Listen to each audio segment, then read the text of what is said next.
মাহে রমজান সামনে, এবারের রমজানে টার্গেট নাও 30 দিনের রোজার মাধ্যমে দিল থেকে আল্লাহর কাছে এইভাবে 30টা দিন হাতে গুনে তুমি আল্লাহর সাথে ওয়াদাবদ্ধ হও যে আল্লাহ 30 দিন আমি রোজা রাখবো। এবং যৌন চাহিদা, লজ্জাস্থানের চাহিদা, অশ্লীলতা, বেহায়াপনা, নর্তকী, নাচ গান, উলঙ্গ ছবি দেখা, নারীকে নিয়ে চিন্তা ভাবনা, মেয়েকে নিয়ে অশ্লীল চিন্তা ভাবনা, অবৈধ কোনো প্রেম সম্পর্ক, হারাম কোনো রিলেশন, এই সব ত্যাগ করে বন্ধু 30টা দিন মনোযোগ দিয়া রোজা রাখো, তারাবি পড়ো,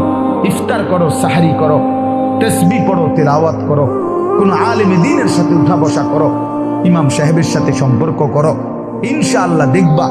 আল্লাহ চাহে তো 30 দিনের মাথায় আল্লাহ বলেন লাআল্লাকুম তাত্তাকুন, আমি আল্লাহ ওয়াদা দিলাম মোমেন তোকে মুত্তাকি বানিয়ে দেব।